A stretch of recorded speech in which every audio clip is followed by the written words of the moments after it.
नमस्कार, आदाब, सत श्री अकाल, जय हिंद। आज हम ममून ग्राम में पहुंचे हुए हैं। मैं एक्स प्रिंसिपल ओम Prakash Sharma channel godly service से यहाँ मौजूद हूँ। आज ममून ग्राम में बहुत ही एक पावन पुनीत कार्य हो रहा है, जिसकी मुझे सूचना मिली, इसलिए हम यहाँ पहुँचे हुए हैं। मैं अपनी टीम सहित हमारे इस ममून गांव में जो कथा व्यास पहुँचे हुए हैं, परम पूज्य श्री रजनेश्वरी देवी जी महाराज पहुँचे हुए हैं, जो भारत अपितु भारत से बाहर भी बहुत स्थानों पर अपनी कथा के द्वारा लोगों को सनातन से जोड़ रहे हैं। क्योंकि भारत में ही कहावत है, यत्र नारी पूजनते रमते तत्र देवता। जहाँ नारियों की पूजा होती है वहाँ देवताओं का निवास होता है। तो आज उन्हीं के शब्दों से जानेंगे कि कैसे वो भारत उत्थान के लिए अपना अहम योगदान दे रहे हैं। तो आइए उनका पहले परिचय लेते हैं और बाद में उनके और भी दिल के उद्गार हम सुनते रहेंगे। तो महाराज, पहला मेरा प्रश्न आपसे है। पहले तो आप मेरा नमस्कार नमन स्वीकार करें और आप अपने जिज्ञासुओं से यहाँ पधारे हुए। तो पहला मेरा प्रश्न है आपसे कि आप इस मार्ग में आपका परिचय कैसे है और अपने परिवार सहित परिवार की अनुमति आपको कैसे है? जी, मैं जी, सबको राधे राधे, सबको जय श्री राम, जय माता दी। मेरा नाम साध्वी रजनेश्वरी देवी जी महाराज। भगवान की कृपा से ही हम इस धार्मिक कथा से जुड़े। सबसे पहले भगवान की कृपा, तो उसके बाद फिर सबकी कृपा होती है। बचपन से ही भगवान का बड़ा आशीर्वाद रहा, माता पिता का आशीर्वाद। मेरे पिताश्री बहुत ही धार्मिक कार्यक्रम, धार्मिक भक्ति में वो सदा रहते थे। उन्होंने जीवन में बड़े अच्छे कर्म किए, बड़े अच्छे काम किए। उन्होंने हमें इतनी नेक कमाई से हमारा पालन पोषण किया।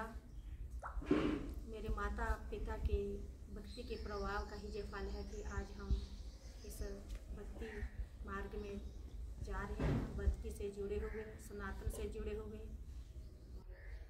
भगवान का आशीर्वाद हम भगवान सदैव बना रहे। महाराज, अक्सर देखा गया है कि ये जो संन्यास मार्ग है ये पुरुषों से जुड़ा हुआ है, क्योंकि आज तक जितने भी जगत गुरु महामंडलेश्वर इत्यादि भारत में हुए, तो उन सभी ने भारत को कोई ना कोई अच्छी राह दिखाई है। तो आप एक महिला होते हुए और वो भी कुमारी जीवन में होते हुए, आप इस संन्यास मार्ग में चलते चलते कोई ये हम कहेंगे कि कैसे मन में एक जिज्ञासा उत्कंठा उत्पन्न हुई कि मैं संन्यास धारण करूं? जी, आज इस युग में, कल युग में पुरुष ही नहीं, बहुत सी नारियां भी हैं जो महामंडलेश्वर बनी हुई हैं। और मेरे जीवन में शुरू से यही रहा कि हम सत्य के मार्ग पर चले, कि जीवन में सत्य बोले। ये बचपन से ही मेरे सामने अगर कोई झूठ बोलता था तो मुझे बिल्कुल भी अच्छा नहीं लगता था। अगर कोई बड़ा झूठ बोलता था, मेरा मन करता मैं उसको अभी पूछूं, पर मैं पूछ नहीं सकती थी क्योंकि मैं छोटी होती थी। और शुरू से ही भक्ति के मार्ग पर चले। सेवा भाव मन में बड़ा था कि हम सेवा करें, भगवान का सुमरन करें, भगवान की भक्ति करें, संतों की सेवा करें, संसार का कल्याण करें।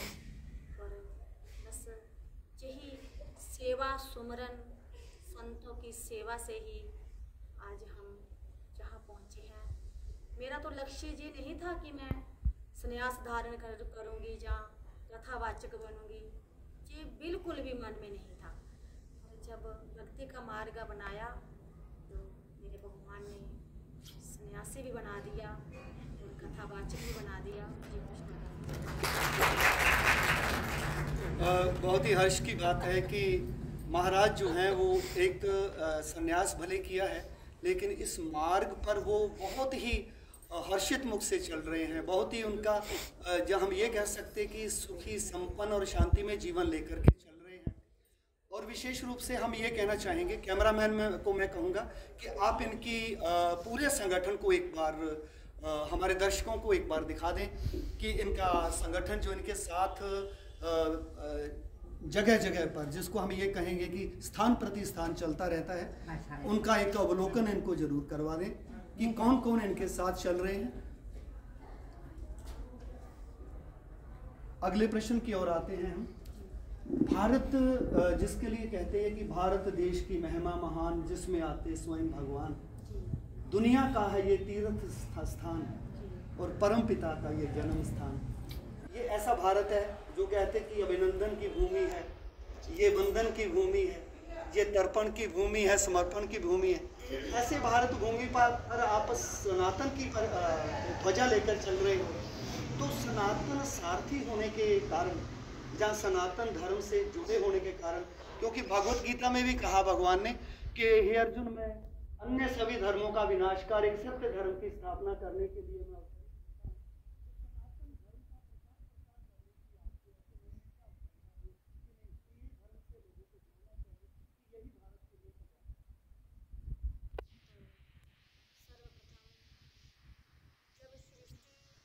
निर्माण भी नहीं हुआ था तब भी सनातन था, और जब भगवान ने सृष्टि बनाई तब भी सनातन धर्म है, और सृष्टि नहीं रहेगी तब भी सनातन धर्म रहेगा। बाकी सब धर्म खत्म हो जाएंगे, सनातन कभी खत्म नहीं होगा। सनातन समुद्र है, समुद्र का कोई था नहीं होता, कोई अंत नहीं होता। ऐसे ही बाकी सभी धर्म जो है वो सनातन से निकले हैं।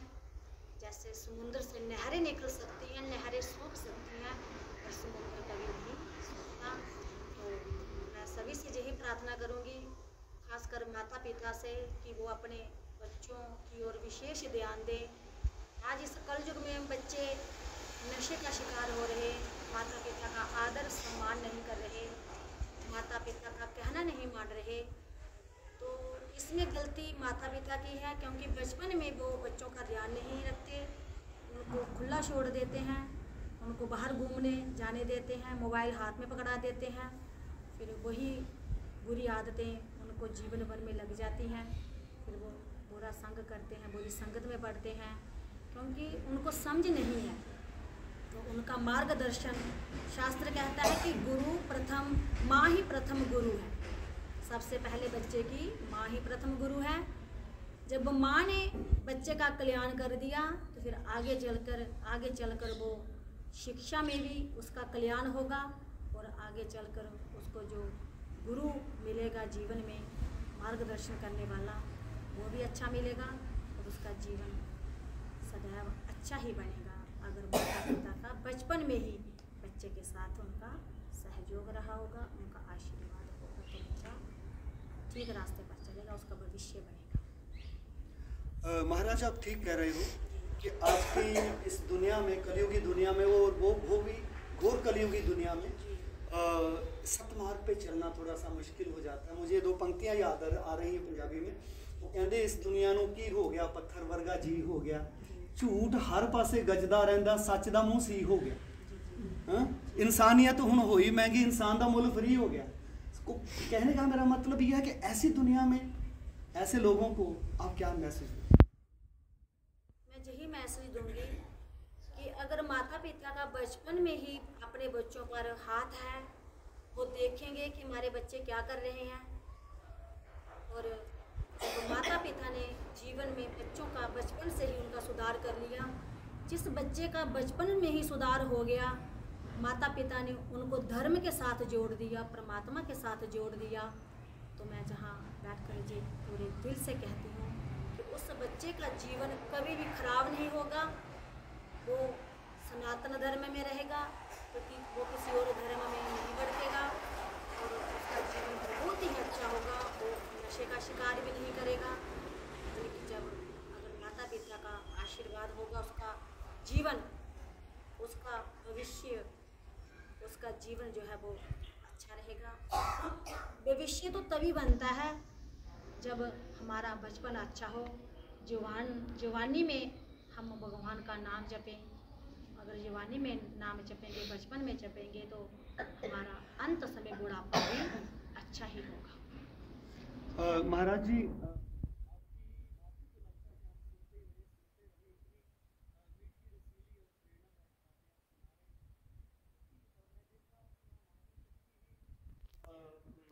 प्रमुख तौर पर हमारे साथ है यहाँ, तो नारियों के लिए अक्सर कहा गया कि यह नारी तो सेवा की जीवंत प्रतिमा है। सबका कल्याण हो, ममता, करुणा और विनम्रता तेरा श्रृंगार,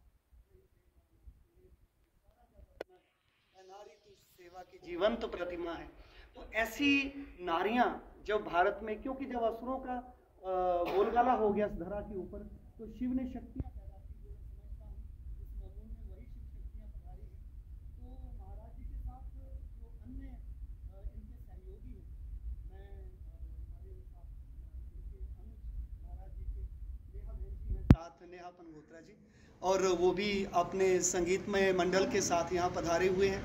और मैं ये चाहूँगा कि वो आज की दुनिया में, जहाँ की इस समय बहुत चमक दमक की दुनिया है, या सोशल मीडिया की दुनिया है, व्हाट्सएप की दुनिया, फेसबुक की दुनिया है, इसकी ट्विटर की दुनिया है, तो ऐसी दुनिया आपको ना अच्छी लग करके आपने भी महाराज, जिसको कहते हैं,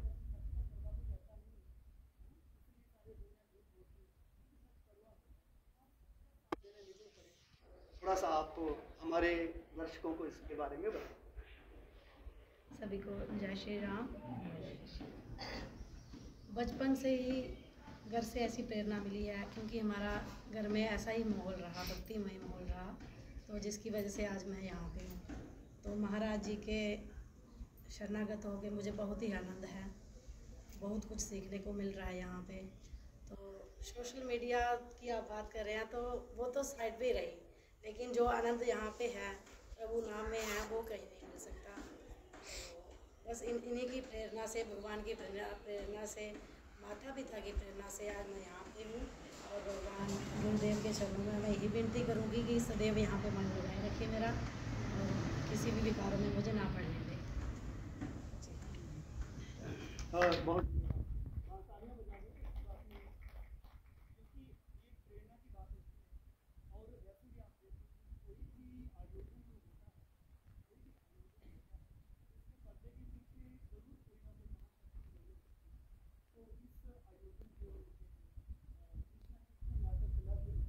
स्टेज पर, ये बहुत बेहद की स्टेज है जहाँ पर हम बैठे हुए हैं, और ये प्रांगण भी बहुत बड़ा है, और श्री कृष्णा, ये राधे कृष्ण जी का मंदिर भी है हमारे साथ। हमारे दर्शकों को थोड़ा जूम करके कन्हैया जी को, लोगों को दिखाना है आपको।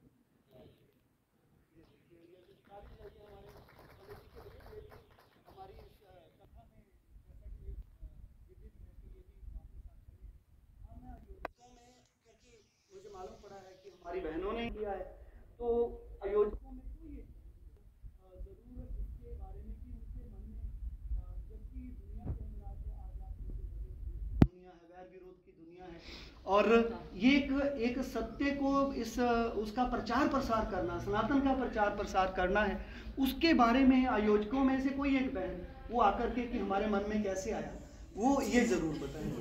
हाँ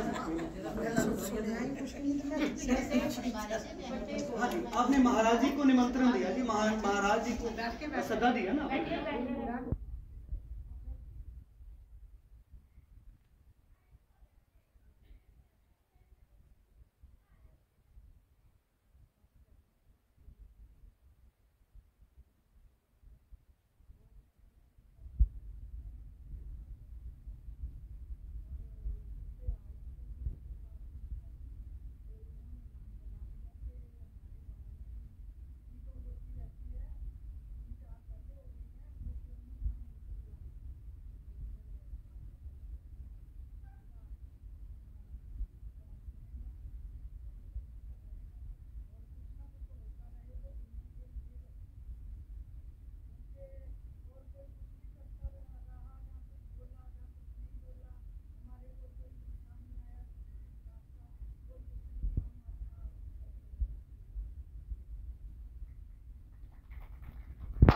ये थे हमारे आयोजक मंडल में से माता जी ने अपने दिल की बात की, कैसे उन्होंने महाराज जी को निमंत्रण दिया, उनके मन में कैसे ईश्वर ने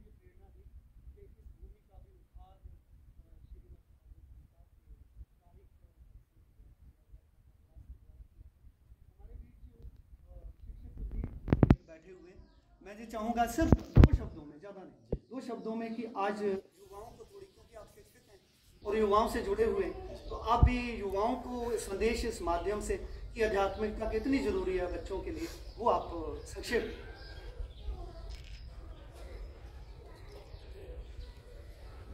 सर्वप्रथम परम पूजनीय रजनीश्वरी जी महाराज जी को मेरा प्रणाम। शिक्षक होने के नाते और अब 50+ हो रहे हैं, तो कह सकते हैं कि बड़े होने के नाते भी आज के युवा वर्ग को मेरी यही प्रार्थना है कि हम पथ भ्रष्ट ना होकर के रजनेश्वरी जी महाराज जी जैसी विभूतियाँ जो सनातन धर्म की प्रहरी बन करके सनातन धर्म का झंडा जो है वो भारत वर्ष में उसको बुलंद कर रहे हैं, हमें सभी युवा वर्ग को मैं ये प्रार्थना करूंगा कि सब मिल करके सामूहिक प्रयास करके इनके साथ जुड़ें और अपने सनातन धर्म की पालना करें और इसके प्रहरी बन करके इस ध्वज को और ऊंचाइयों पर ले जाएं, इसको बुलंद करें। और इसमें मैं ये भी जोड़ना चाहूँगा कि युवा वर्ग तभी इस रास्ते पर चलेगा अगर माता पिता जो हैं वो जागरूक होंगे। अगर बचपन से ही हम अपने बच्चों को ऐसी परवरिश देंगे तो युवा वर्ग जो है वो कुमार्ग से सद्मार्ग की ओर प्रेरित होगा। मैं ये भी साथ में जोड़ना चाहूँगा, आज मैं सुन रहा था कथा, तो महाराज जी जब बच्चों से अपने सनातन धर्म से जुड़े हुए या शास्त्रों से जुड़े हुए कुछ प्रश्न पूछ रहे थे, जैसे इन्होंने आज कथा में पूछा था कि विष्णु अवतार जो है वो कितने हुए, तो हमारे पूरे पंडाल में सन्नाटा था। और भी ऐसे बहुत से जुड़े हुए इन्होंने प्रश्न पूछे और मैंने ये नोटिस किया कि कोई भी उसका उत्तर नहीं दे पा रहा था। तो उसके लिए युवा वर्ग कम, और मैं समझता हूँ कि हम माता पिता जो हैं वो ज़्यादा जिम्मेवार हैं, क्योंकि हम अपने बच्चों को कॉन्वेंट में पढ़ा रहे हैं, अंग्रेजी स्कूलों में पढ़ा रहे हैं, पर हम सनातन धर्म की शिक्षा जो है बच्चों को नहीं दे रहे हैं। तो मैं यही कहूँगा कि माता पिता अपनी परवरिश में बच्चों को अपने शास्त्रों से जोड़ें और उनको सनातन धर्म की जो महत्व है, महानता है, उसके बारे में बताएं और सन्मार्ग पर लाने का प्रयास करें। धन्यवाद।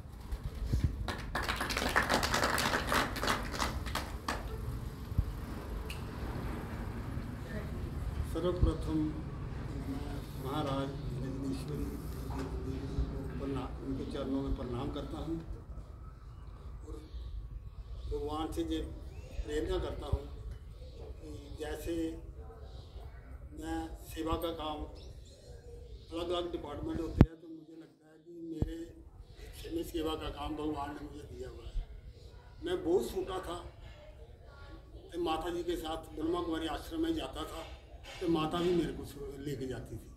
तो मैं सभी माताओं को यही प्रेरणा दूंगा कि बच्चों को, जैसे महाराज रजनेश्वरी जी ने कहा कि माँ बाप का बच्चों के ऊपर आशीर्वाद होगा तो बच्चे कभी गलत काम नहीं कर सकेंगे। तो मैं कहूँगा कि ये आशीर्वाद माता का भी मेरे ऊपर रहा और भगवान का भी मेरे ऊपर रहा। माता जी ब्रह्मा कुमारी आश्रम में, प्रजापिता ब्रह्मा कुमारी ईश्वरी विश्वविद्यालय में जाते थे और मेरे को भी साथ ले जाते थे। तो वहाँ से माता जी से मुझे प्रेरणा मिली, इसलिए मेरा काम आश्रम में भी सेवा का था, तो मैं जहाँ भी सेवा ही कर रहा हूँ। तो जैसे भी कोई पिक्चर बनती है तो पर्दे के पीछे बहुत सारे लोग होते हैं जो पिक्चर सामने आती है, तो मैं कहता हूँ भगवान से यही प्रेरणा करता हूँ कि मैं पर्दे के पीछे ही सेवा करता रहूँ। जय हिंद, जय भारत। तो ये थे आयोजकों में से कुछ मुख्य लोग थे कि जिन्होंने कहा कि भारत का उत्थान जो है, नारी उत्थान ही भारत का उत्थान है, क्योंकि इन्होंने जिक्र किया प्रजापिता ब्रह्मा कुमारी ईश्वरीय विश्वविद्यालय का। तो this is the only ladies leading organisation in the world. पूरे विश्व में एक यही मात्र संस्था है जिसको नारियां चलाती हैं। हाँ, पुरुष सहयोगी हैं लेकिन नारियां उसे चलाती हैं। तो उसी कड़ी में हमारे महाराज भी देखिए पूरे भारत का उत्थान करने में लगे हुए हैं। तो इनके सेवा में मैं 2 शब्द कहूँगा कि महिलाओं का, नारियों का सदा, माताओं का सदा सम्मान होना चाहिए, प्रभु का दिल से गुणगान होना चाहिए। मेरा भारत विश्व गुरु बन जाए बहुत जल्दी, हर एक के दिल में ये अरमान होना चाहिए, सभी के दिल में ये अरमान हो। BK Om Prakash Sharma, channel godly service, Mamun, Pathankot. Cameraman Deshpal के साथ।